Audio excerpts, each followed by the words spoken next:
Welcome to Procrastinate, a podcast for people who put things off. Today, I catch up with a mate of mine. Her name is Kate Weston. She is a comedian and comedy writer. She writes the most fantastically witty, astute, intelligent novels. They're like murder mysteries. She was in the young adult arena, and now she's writing slightly more grown-up stuff, but it's all fantastic. She's been nominated for awards, won awards. This is her 9th book I think she's on. So anyway, fantastic person. If you don't know her already and you're not already a fan, you're going to be a fan after this conversation. Enjoy.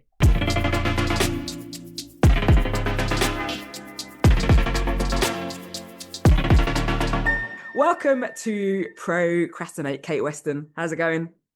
Hiya. It's good, thanks. Oh, brilliant. I ask everyone who comes on the podcast the same question to start off with. Are you a procrastinator? I'm a procrastinator. I'm definitely a procrastinator, but I'm the worst kind of procrastinator because I buy like post-it notes and pens and like things, and then I'm like, what I'm gonna do is I'm gonna make myself a flow chart of what's gonna happen, and that's gonna solve everything. And then when that doesn't solve everything, I get my post-it notes out, and then when that hasn't solved anything, I try something else. So I'm the worst kind because I'm procrastinating, but I'm doing things, so I'm lying to myself. Right. So, because I found that in this podcast, there's two kind of procrastinators. So there's a kind of procrastinator that sort of like, I'm procrastinating, but I'm going to do shopping for elderly people who I live next door to. I'm gonna plaster my walls, And then there's procrastinators who are like, I'm going to sing to my cat or whatever. Like it's Yeah, like there's like the stuff that needs to be done, so I'll do it. Life admin, and then there's the kind of invention of work. But it feels yeah, like you are doing workflow. We'd call that workflow in the business development world. You're kind of saying, I've got a job to do, so I'm going to use my yeah. post-it notes to plan how I do my job. So are you saying that is of service to you, or are you saying it's literally just a waste of post-it notes? It must It's work. a waste of post-it notes. It's bad for the environment and it's selfish. Yes. All right. All right. I'm gonna say to you right now that I started this podcast to celebrate procrastination, actually. So we will not be speaking negatively of how we use post-it notes, stuff like that. So Okay. let's rewind things a little bit, because this would be the edit of book number 6. This is the edit of book number 9. Oh my God. Right. Yeah, this is going to be my ninth 9th book, okay. book. And you've transitioned from kind of like young adult, kind of women hmm focused literature to horror. hmm And 9 books is hmm Agatha Christie territory. Let's be real. Okay. This is Enid Thank Blyton territory. This is like, it's getting to double figures. How are we supposed to square the fact that you have authored 9 books with the fact you're a procrastinator? Explain it to me. Um, well, that's a good question. I feel like a fraud. I feel like a fraud now. Get off my podcast. You're a procrastinator. I 9 don't books. deserve to be here. Um, I think, in all honesty, I think because I don't have like children or another job or anything, I sort of have the like space to procrastinate. Whereas I think if I had those two things, I wouldn't have time to procrastinate. So I think maybe because I don't do anything else with my life, this is literally all I do. Well, Um, yeah, maybe another that's another way to put it though is like, if there's a donut in front of me, I'm gonna eat it, right? But if it's not in front of me, I'm not gonna eat it because it's not there. So time is in front of you, so you procrastinate. But if you had those things, you would do those things. Like you wouldn't like it wouldn't be children like, Mummy, can I have dinner? Do you know? Like you so maybe procrastination is more of a choice than you realize. It's just the space is there. But maybe. demands on your time, because the thing is, people who are like, I procrastinate, okay, and it's like, it's just like it's terrorizing my life, then it does interfere with the things they have to do.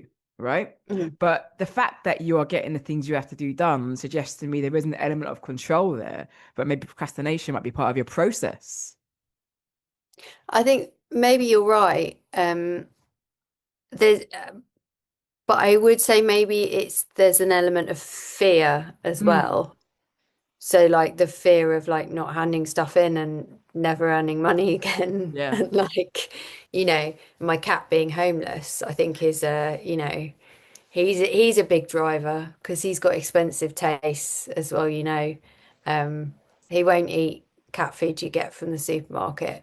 So I think, yeah, fear and maybe an element of control. Do you know what I found though? Is and this is really pathetic, but I've got this focus timer thing, and if I set it to do half an hour, if I am procrastinating and I go, right, this is ridiculous, I need to do something, and I set that for half an hour, doing that half an hour, by the end of that, I'm like in work and Yeah. I'm like ready. And every time I do that, I'm like, why didn't I just do this like yesterday instead of like cleaning the house and doing washing things that no one's worn for like 5 years and like, all of those things that I could have just not done and I could have just done my work.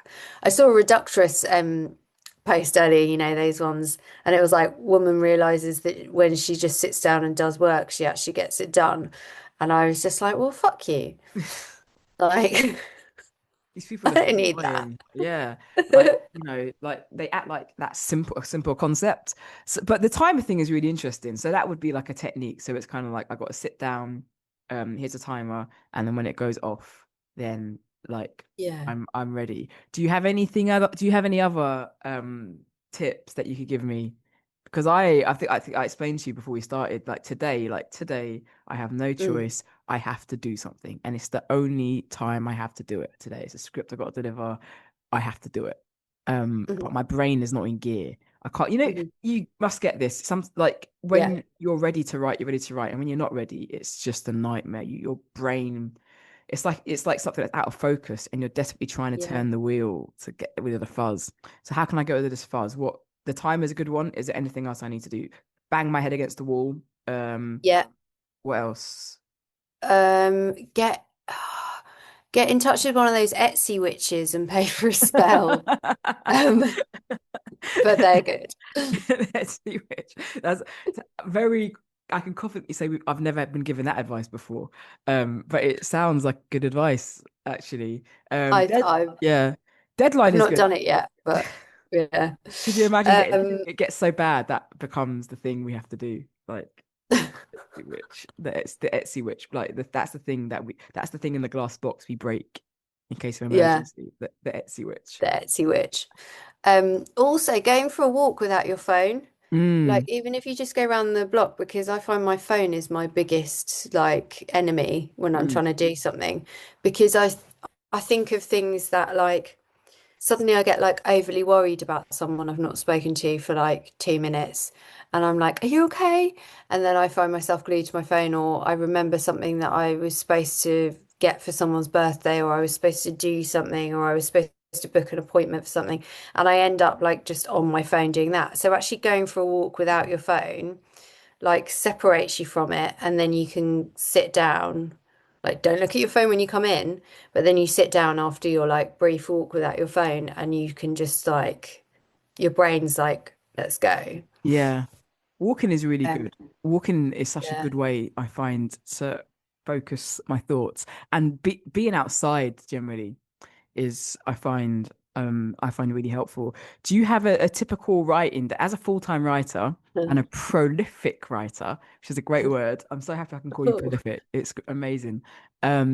Do you have a set routine for your writing? I Your writing don't. day? And that's really bad. I go through phases, and I think sometimes, especially in the summer, I will wake up really early and I will start writing first thing in the morning, and I get my words out like the first thing I do before I even like look at my phone or say good morning to my husband or any of those things. I will just write, and Mm. that's great. But other times I wake up and I'm just like, no, not today. I need to like sit down and like play on my phone or read a book, or I need to like go on TikTok and see what people are saying we should do about skincare these days. Um, I need someone to tell me how much protein I should be eating before I, can do anything. Um, and I like do that, and sometimes I get in, so I like tend to fall into routines in like chunks.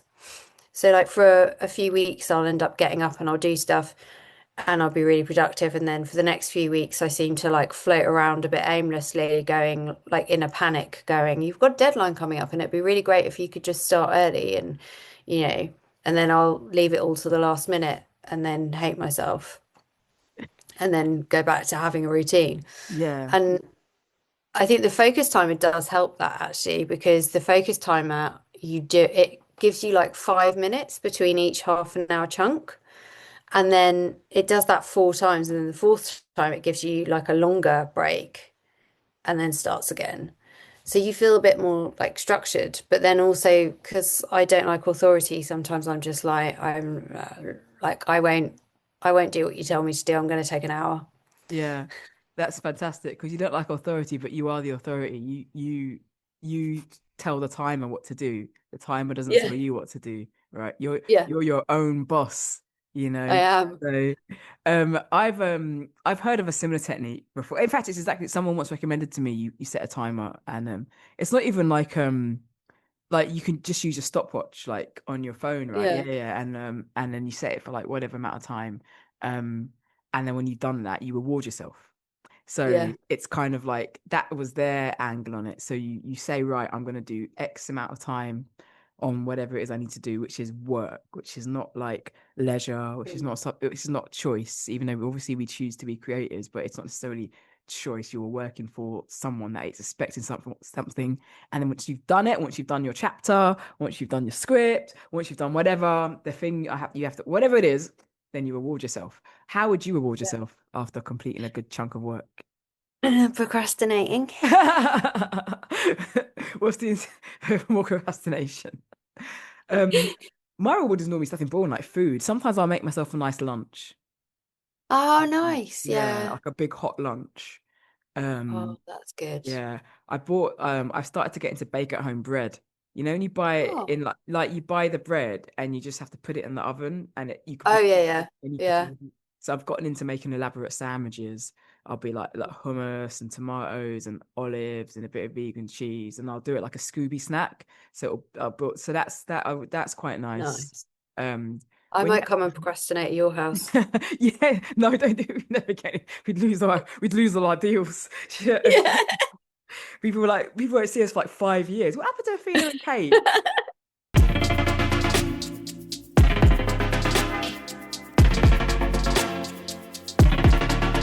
We met because on the stand-up circuit, and We did. you are a writer. You've pivoted to writing, and that's the bulk of I think your creative activity. It's fair to say. I'm all over the place, so I write and I do stand-up and stuff. And you are taking, if I may, talk about this today, tentative steps back into the stand-up world. I am. Yeah, you are. How do you feel about this? Are you excited? Yeah, and I'm really enjoying it. I had my first bad gig back on Saturday and it felt like a badge of honor. And it felt kind of like I was really back because I think before that I had like a really lovely gig and I was like, oh, I really miss this. This is so nice. I feel so good about myself. And so having a bad gig and coming off stage and being like, what were you thinking? You're an idiot. Like, it suddenly felt like home. Yeah. And I was like, oh, because I just like it got me thinking about all those gigs that we used to do where we'd show up and there was just like a room full of like kind of middle-aged white rugby bros.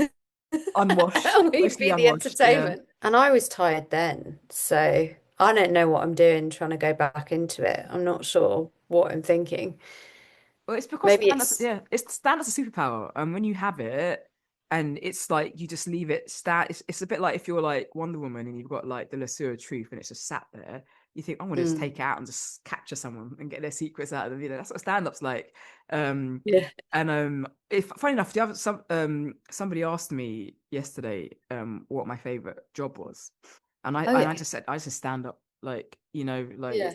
it's and I'm lucky that I get to do I do like a show that like is attached to my book, so it's like stand up, but it's the theme down my book. And I said I'm so lucky because I get to talk about my book whilst doing my favorite job.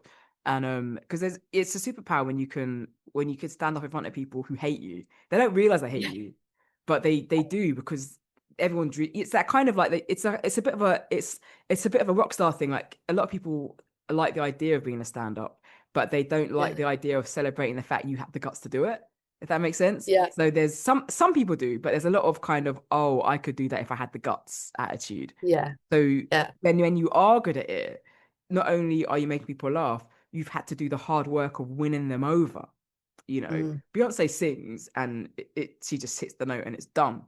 Whereas people are coming to us from like a standing start. They're not even running, and we have to get them on their feet and get them jogging away. And so when you can do that, it's just way more it's way more satisfying. And then when you know you can do that, it's hard to Mm. like not think, I think I should do this. I Yeah. should do this. And also it's a It's great craft to nice, learn. like, yeah, it's nice to like have everyone do something where you have everyone laughing as well. Like that is just such a cool, like powerful feeling when everyone in a room laughs at the same time and you did it. You're Yeah. like, And cool. they run with, like, especially when you're talking about something that's quite unique and personal to you or your viewpoint, and they're on board, it's kind of Yeah. like you feel like a politician. It's like, yeah, yeah, you're with Yeah. me now. And obviously they Yeah. leave and they forget everything.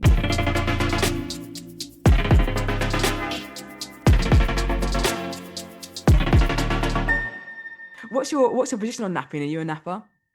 I am a napper. I'm a proud napper. And I felt really guilty about it. And then I saw some other writers talking about napping. And they were like, yeah, I need a nap after lunch. Like, I have a nap after lunch, and then I do like 2 solid hours work after my nap. I nap. And I was like, why am I trying not to nap when actually it's sort of a productive thing to do? Because once I've napped, I'm refreshed and I can come back and do more work. Like, why deny myself that? Yeah. So now I'm like a really, really solidly proud napper, and yeah. But there are days where I nap and I don't do anything after. That But said, but it's good for the free radicals, for the skin and all that. No, I'm a yeah, napper, especially like because we're in our 40s now, and yeah, I think rest is such a big thing for us lot with yeah, you know, we're on high speed perimenopausal train destination chaos or whatever. I don't know. But like I think it's a really nice reset for me. And yeah, I like it. I like acknowledging. I like the privilege of being able to acknowledge that I'm tired, so I can crawl into bed, because I remember what it was like when I couldn't do that. You know, and I'd be looking around the yeah, office going, where can I nap in this fucking office? You yeah, know, like there's a first aid room there. Maybe I can get like get 40 winks. When I used to drive a lot from my work, and because I used to work outside London, I used to sleep in my yeah. car. I used to go to the car. I used to go to the park and ride and have a little sit in my car, like, because I'd be so tired, right? And I'd know, oh, I've got a show after work, so I just go. Yeah. It goes, especially this week, and that works really well on warm days because your car gets so warm. Mm. Um, so Oh, I bet that's nice. yeah, exactly. It was really nice, but it's for me. It's in spite of all the challenges. I think it is a profound privilege to kind of work your own hours, and I Yeah. think that we should take advantage of those privileges. Like, why make all the sacrifices we make and then work literally 10 meters from our beds and not get Exactly. into our beds when we're tired. But also the way I reason it to myself is that I work a lot of weekends. So like when I'm on deadline, I am like on deadline and I do nothing else but write. And I will be like writing like until it's done. So I work weekends, I don't have days off. It's like just have a little nap in the middle of the day. It's so nice. And like, I'm not having a weekend. I'm not like going out and having fun for everyone else. My fun is like creating weird stuff. Yeah, yeah. It's so the Spanish have got it right, the French have got it right too. The French don't have siesta, but you try to get anything at 1:30 in France, you ain't getting Oh yeah, yeah. no. It's Shut for lunch. and where I come from, Ghana, like so we've got chop time. Nothing interrupts chop time. If you're chopping, which is basically eating, that's it. So it's a really, and I think that's Love I, that. I I would love to get back to to that culture of like it's not indulgence, okay? Like we are humans first and foremost, and we do need rest Yeah. and food. But something else something you said earlier, you said so that other people might have like kids or a day job, but actually everybody has burdens in their life, regardless of their Mm. situation. Okay, you still got to eat. You still got to go shopping. You still got to do laundry. You still got to fold the laundry. You Yeah. still got to put it away. You still got to look after your parents. You still got to deal with your extended family. You still got to look after your like you have stuff to do as much as anybody else. Okay. Do Yeah. you how do you find getting on with the admin of life and being a creative? Do you find the things blend quite well, or do you find it's a constant battle? Um, so I quite, when you're like stuck, when you're writing and you're stuck, I always tell myself I quite like doing admin during that period, but I don't. Um, and I start doing it and I'm like, I don't want to do this. I can't do anything involving tax because it makes me feel nauseous. I can't. My accountant must hate me. I've stopped saying. I used to send him an email, and at the end saying, "Oh, if you need to charge me for your time, just do it." I've stopped doing that Yeah. because one day she's going to say yes, and I've wasted so much of her time trying to understand like making tax digital or all this kind of stuff. Like I don't know why they've had to make text digital because that's just annoying. Like, I feel like I've only just figured out a way to like get by with it, and now they're changing it. And not to sound like an old woman, but just leave it alone. it's to get Like, more money out of us, basically. Basically to get more money out of the self-employed and the I don't have any money. yeah, right. It's I don't have it. Like, there are so many men with loads of money that don't pay tax, and women.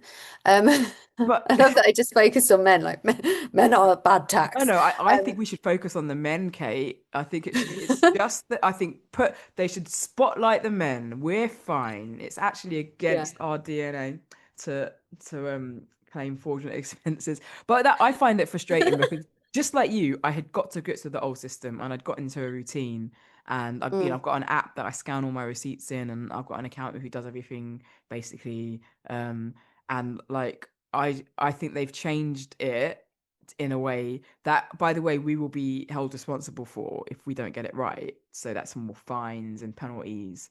Um, and it's not really I don't think it's supposed to stop fraud or whatever, but I don't find it helpful at all. No.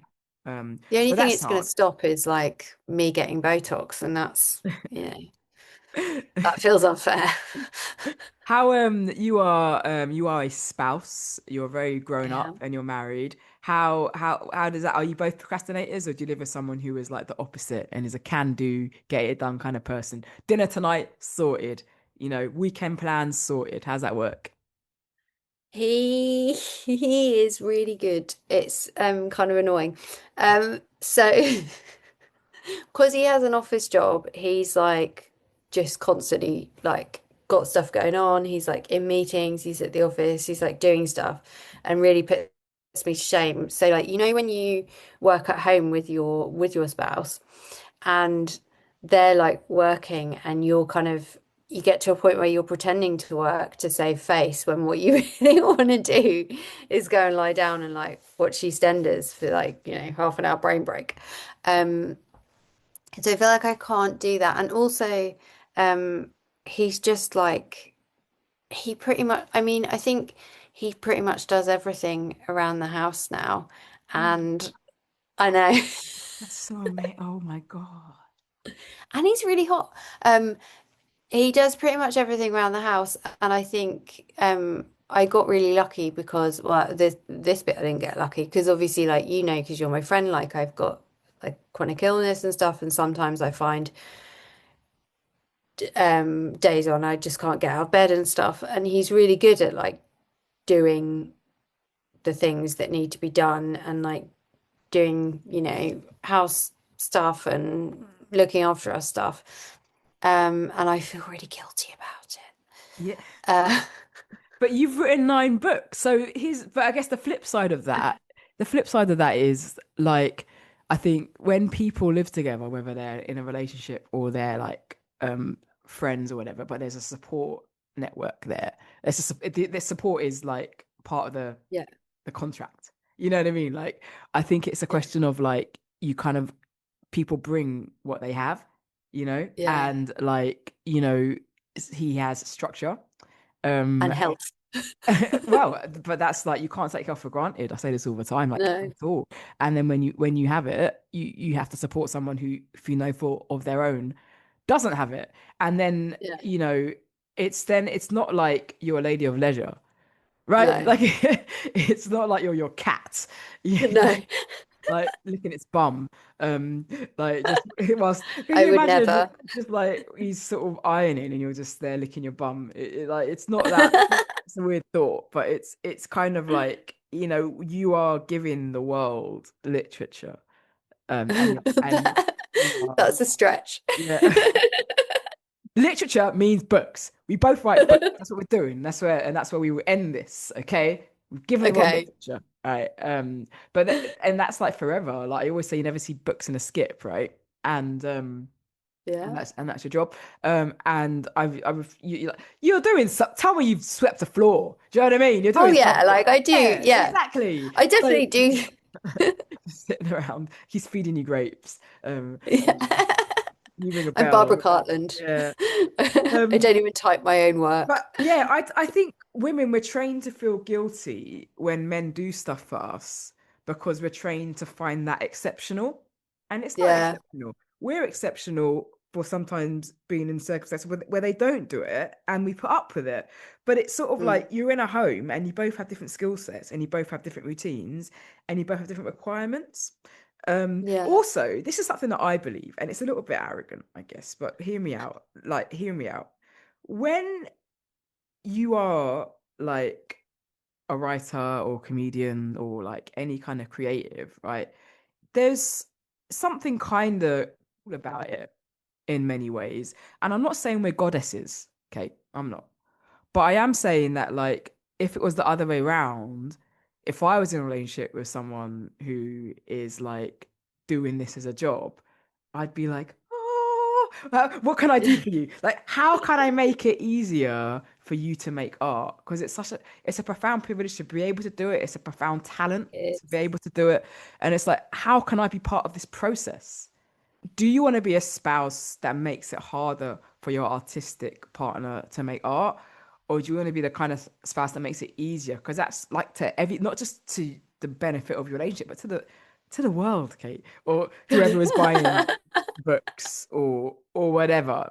Um, and so you shouldn't feel guilty. They should feel guilty for not making it easier for you to do the job. In the same way, you make it easier for him to do his job in other ways, right? And it's kind of like a mutual thing. But more so when you live with a creative, like anyone who isn't a creative, who is a creative, needs to understand their role in helping in watering that kind of that plant. Because I think it's it can't work like without it. it's just about like supporting each other, isn't it, in the different ways that you need it. And like just being a bit flexible, I Hmm. guess, and going like one week you might need my help and I might need your help. But he also keeps me humble. Okay, how? What did he last do to humble you? Uh, I think sometimes I can get a bit like I think sometimes you need someone to sort of take the piss out of you when you take yourself too seriously. yeah. So like, when you get a bit like, woe is me, creative life is so hard. And someone's just be like, oh no, can you not make up the imaginary things today? Like, I think it's good to kind of like take the piss out of each other when it's all got a bit too like you've all got a bit too much in your head. Do you know what I mean? Like different times for different things. Like obviously sometimes you really need someone to like be really lovely and kind and helpful and great. But a lot of the time I find what I need is just someone to take the piss out of me and gain give me perspective again, you know. Yeah. That balance is quite good actually, because sometimes I can get a bit depressed. Not depressed is the wrong word, but sometimes I can feel a bit, oh no, nothing in my diary for this month, and it always works Oh, out, but I'm always like moaning about it, thinking I yeah, must be a bit sick of it. But I think also sometimes the stakes feel higher, and it's really just, I mean, like it's really just arsing about, isn't it, for a living? And sometimes the stakes feel so high and they're not high at all, but it can just feel that way because yeah, especially with the kind of me doing slightly more comedy and me doing more jobbing writer work, it can feel like the crabs in the bucket mentality can get to you. But we're not really crabs in the bucket. We're just crabs on the beach. Do you know what I mean? Like it's like we're just wandering around, having a nice time. But it could just you can just get into your head a little bit, in terms of what your aspirations are, and I think it's the lack of control. yeah, And opportunities I get aren't ones that I plan for. They're just put in front of me, and things that I plan for don't. But I yeah. mean, that's just how it is.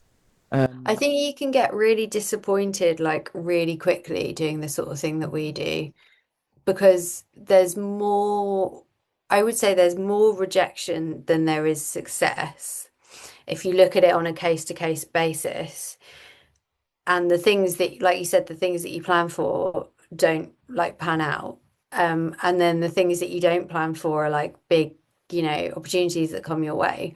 And I think it's really easy to feel like you are constantly failing at stuff when maybe that's not the case. Like for me anyway, it's like I get like a constant stream of rejection, but that's no different to what anyone else is getting.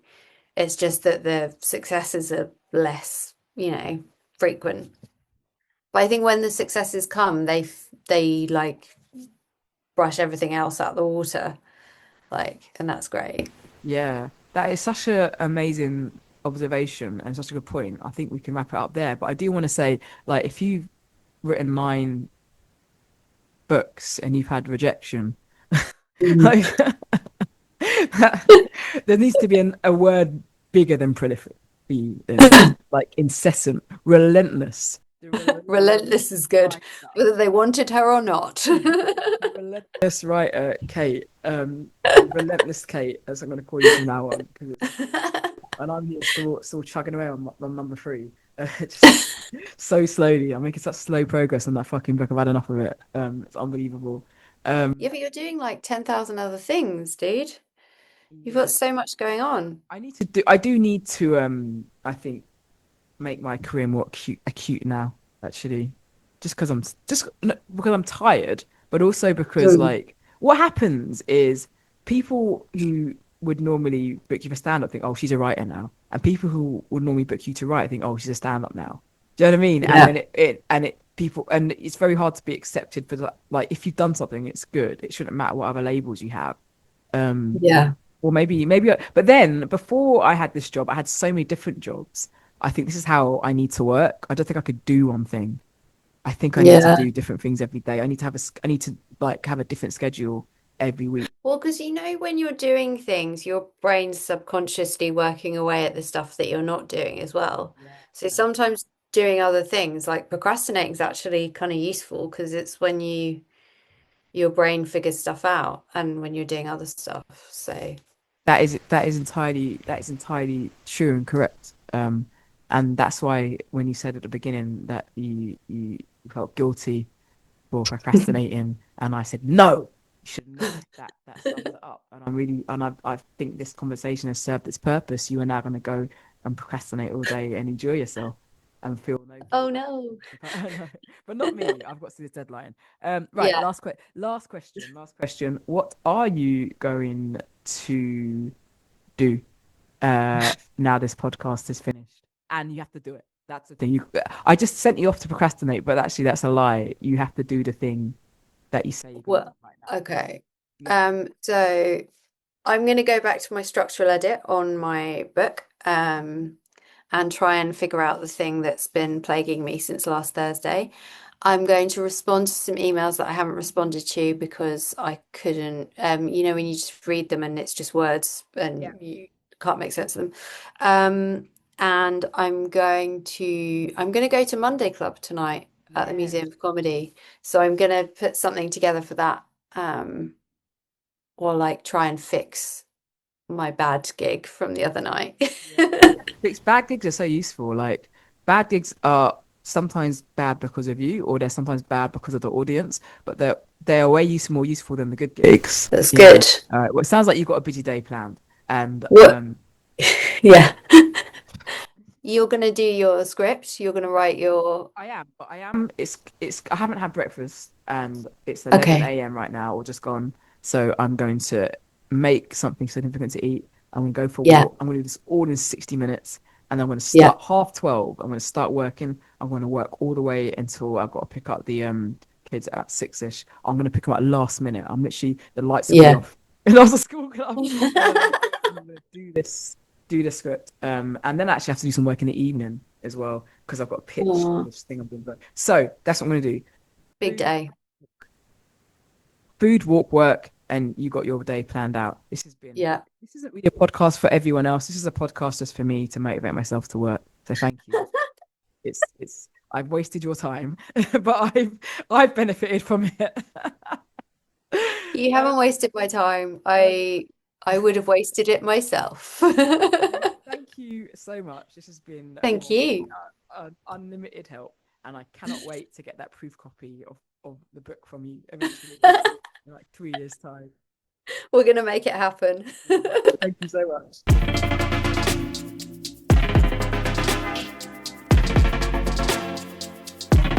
What did I tell you? Isn't she fantastic? So, procrastinators, what did we learn from Kate? One, it is okay to rely on your partner's support, particularly if your partner is a man and you are a woman. That is part of it. It's give and take. Leave your house and leave your phone at home. Walk away from it all. Touch some grass, buy a croissant, do what you need to do, come back refreshed. And, I had a go at her for it. She's a procrastinator, but that's okay. Don't just look at the work you haven't done. Look at the work you're doing in spite of hanging around and not doing much. For all of her post-it note sticking on the walls and whatnot. 9 books is pretty good going. She does have a new book out right now. It's called Coterie of Liars. You can buy it everywhere, and there's going to be links to where you can buy it in the description of this podcast and on the social posts. Thank you, Kate, again for having a chat with me, and thank you for listening. I really appreciate it. And if you want to share, like, comment, there's stuff you can do, isn't it? You know the drill. Thank you again for listening, and we'll catch up next time.